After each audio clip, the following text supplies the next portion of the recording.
Para finalizar la asignatura de Cultura de Paz, abordaremos un poco la filosofía de Gandhi, Mahatma Gandhi. Muy interesante en cuanto a su quehacer. Obviamente si ahorita escuchan pues todos los fuegos y todo, pues es por la festividad que el día de hoy no amerita. Gandhi, digamos que fue una persona abogada, fue un abogado que fue un gran defensor de la paz. Hoy en día existen defensores de derechos humanos en todos los países. Creo que de existir un Gandhi contemporáneo e universal, él estaría situado en esa categoría de un defensor de derechos humanos. Prácticamente lo que él fue, toda su vida dedicado a en sí lo que es la cultura de paz. Capaz para sus momentos estaba en pañales esto de cultura de paz.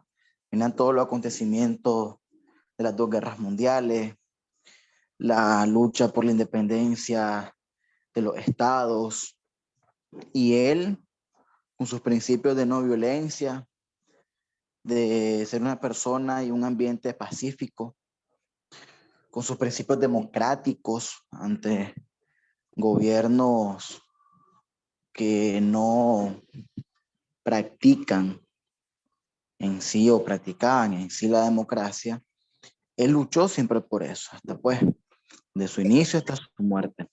Y hay un sinnúmero de frases y de libros. Inclusive nosotros en nuestra vida hemos leído y escuchado sobre él.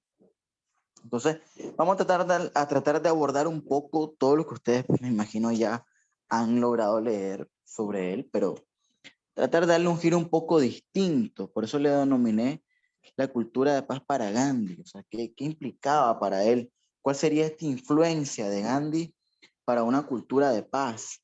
Como les dije, a mí me gustaría acreditarlo en un Gandhi contemporáneo a esos defensores de derechos humanos, a esas personas que inclusive son mal vistas muchas veces en la sociedad o por los estados, por los gobiernos, debido a que a veces van en contra del actuar del gobierno, está en lucha de que se defiendan los derechos humanos. ¿Y quién defiende los derechos humanos? El Estado. Por ende, ¿quién los viola? También los viola el Estado. En conclusión, hemos visto que la cultura de paz está estrechamente relacionada con los derechos humanos. No podríamos hablar de derechos humanos sin hablar de una cultura de paz, por ejemplo. Entonces, igual vemos que el principal objetivo de las Naciones Unidas es la paz y la seguridad internacionales, te dice. O sea, que todo se arregle de una forma pacífica. Referente a las generalidades, aunque Gandhi fue el artífice de la independencia de la India, raramente es mencionado por ese logro. Es más, reconocido por su perseverancia en un activismo pacífico, fundado en la no violencia y en la fuerza de las convicciones. Sus metas abarcaron la justicia social, la transformación de las estructuras económicas y la concordia entre religiones. La no violencia se refiere a las acciones de Gandhi, aquellas que demostraron que el pacifismo era un instrumento viable para alcanzar objetivos políticos ambiciosos y la independencia en las naciones. Poco complicado, inclusive, no solo en términos de Gandhi, sino hoy en día, trazar como objetivo que a través del pacifismo podemos lograr cambios y metas políticas e inclusive que revolucionen a una nación. Digo que es complicado ya que se debe a muchas cosas.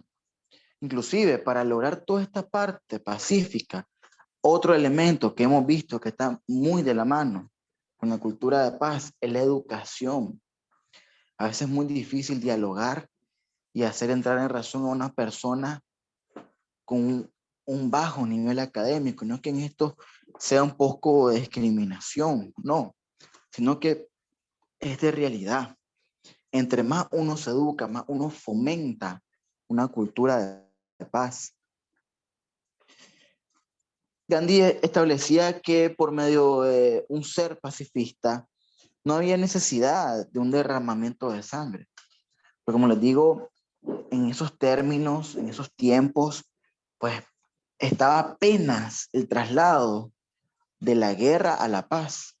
Estaba apenas el traslado de la guerra como medio de resolución de conflicto a simplemente dejar de serlo. Entonces, era un tema bastante revolucionario.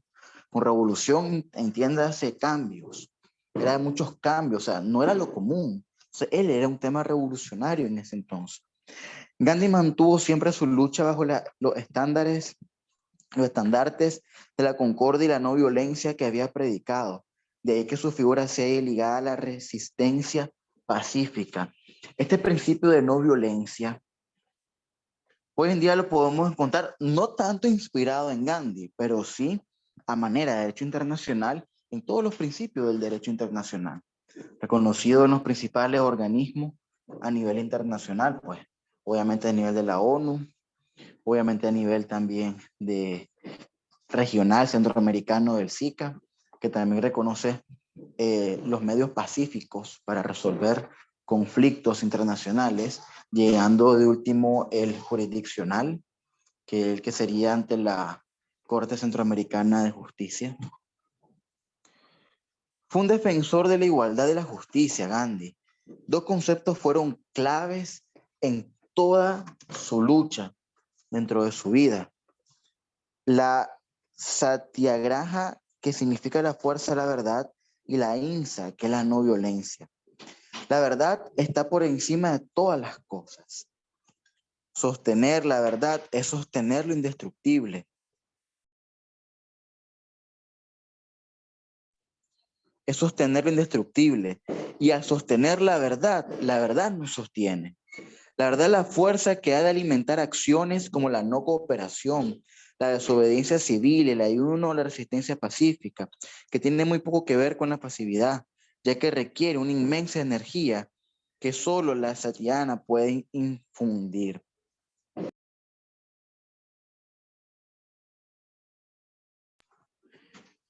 Esto vendría siendo hoy en día, chicos, como aquellos sectores sociales, obviamente de sociedad civil, que son adversos a los designios de los gobiernos y creen y categorizan de que deben de realizarse cambios para realmente tener una independencia, para realmente tener una democracia, es más inspirados en gobiernos que siempre han mantenido una totalidad de poder dentro del desempeño y ejercicio de sus funciones. Algo que siempre en la historia ha existido, muy probablemente va a seguir existiendo. La ahimsa se impone como imperativo ético en la lucha que, al final, es una lucha contra semejantes, contra seres humanos poseedores de nuestra misma dignidad y merecedores del mismo respeto que exigimos, lo cual excluye toda forma de coacción. Satyagraha es un concepto creado por Gandhi para definir un método de desobediencia civil no violenta. Es decir, aquí hay onda que hoy en día vendría siendo como que marchas, como que movimientos pacíficos de rebelión en contra de alguna postura de un sistema político, que comprende una organización sistemática con presencia de tácticas y estrategias que lleven a un colectivo a alcanzar sus objetivos ético-políticos, soportados por una fuerte identidad espiritual y apoyada en principios democráticos. También es la fuerza del amor y del alma, es la convicción en el sentido de una lucha. Perseguir la verdad no admite ningún tipo de violencia hacia el oponente. El propósito es advertirle de su error y hacérselo saber con simpatía y paciencia.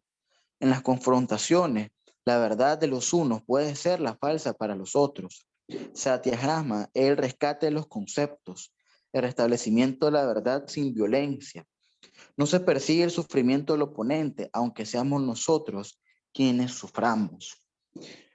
Son cuestiones muy del alma también, chicos. Son situaciones muy, como les decía y le concluía yo a ustedes desde un inicio, la principal cultura de paz que uno debe tener es con uno mismo, es con su interior y luego reflejarla en su entorno, sus amistades, su familia, su trabajo, su forma de recreación. Esta cultura de paz tiene que fomentarla en todo. Ojo, este principio de no violencia debe de fomentarlo en todo, inclusive desde la familia. Sé que hoy en día para los niños la educación es muy diferente. Tal vez antes, lo que ahora son padres o los abuelos, tuvieron una forma de educación más ruda, más violenta, más de golpe, más de palo, más de un castigo duro para enderezar el camino de ese niño. Hoy en día resulta un poco complicado ese traslado de ni siquiera requerir a eso. Ojo, sos su padre y todo, pero hay otros métodos que no tienen que llegar al maltrato físico para que ese menor te haga caso. Resulta complejo, puede que resulte complejo, pero ahí donde vamos que todo esto es como una especie de triángulo, porque acá esa familia sin educación, le aseguro que cree que la mejor forma en que lo va a educar es a través del palo, a través de los golpes, de los maltratos, pero ya por medio de la educación puede inclusive encontrar o fundar estrategias nuevas e innovadoras para que estos niños, estos menores, empiecen a obedecer, empiecen a ser una mejor persona.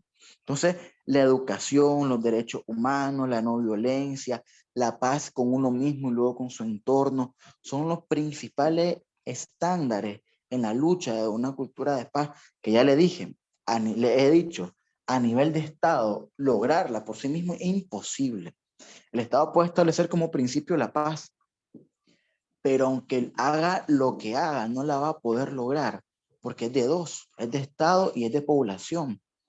Y cuando hablamos de población es de sociedad, y cuando hablamos de sociedad es de familia, cuando hablamos de familia es de usted mismo. Entonces, usted mismo aporta a que el Estado realmente garantice una paz. ¿Cómo? Tal vez no buscando algo político, simplemente en ser buena persona, en tener muy buen su entorno, en ser buen padre, en ser buen hijo, buen amigo, buen novio, buen jefe, buen trabajador, en contribuir a la sociedad de esa manera, en fomentar esos principios a alguien más y que también los predique. Y así se va dando cuenta que va uno tras otro, tras otro, tras otro, y va generando un movimiento social en ese aspecto. Y cuando ve, la sociedad se educa, la sociedad se culturiza de esta manera y obviamente le facilita al Estado garantizar esta paz. El Satyagrama no existe el éxito. Esto es porque el éxito, por definición, en estos términos de confrontación, implica la derrota o la frustración de los objetivos del oponente. En Satyagraha, el objetivo tiene que ver con una conversión del oponente, no con la coacción. El éxito se define en términos de cooperación para llegar a un acuerdo entre las partes. No se trata de ceder espacio ni de pasar sobre otros, se trata de reconocimiento. Los medios que se han de conseguir para estos objetos no pueden ser contrarios a ellos, es decir, no se usa la violencia para lograr la paz, ni se abusa del otro para lograr lo que vendría siendo la justicia.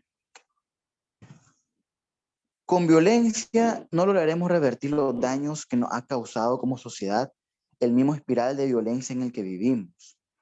Debemos respetarnos entre nosotros, debemos ser pacientes, conscientes, debemos ser consecuentes, debemos ser firmes con la verdad como bandera, devolviendo a nuestras palabras su esencia para lograr movilizarnos sólidos y concretos donde no haya lugar para la duda y en la que logremos incluir a todos los sectores de la sociedad que compartimos las mismas demandas y que reclamamos los mismos derechos. Solo por esa pérdida de significado nos hemos perdido a nosotros mismos.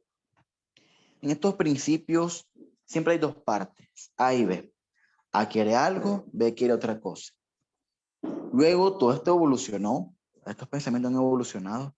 Hoy en día en materia internacional se le denomina teoría de la negociación, que consiste en negociar. Y para negociar hay que ceder. Yo quiero algo, otro también quiere algo, pero en una negociación ni yo puedo lograr todo, Ni yo puedo ceder todo, ni el otro. Entonces no estamos negociando. Estamos imponiendo algo para lograr el 100% de lo que yo quiero. En una negociación se debe de llegar a un punto medio. Dentro de todo esto que está acá, yo puedo ceder en tales y tales cosas para que el otro también haga tal y tal cosa. Entonces llegamos a un equilibrio donde los dos estamos de acuerdo en que eso va a ser lo mejor.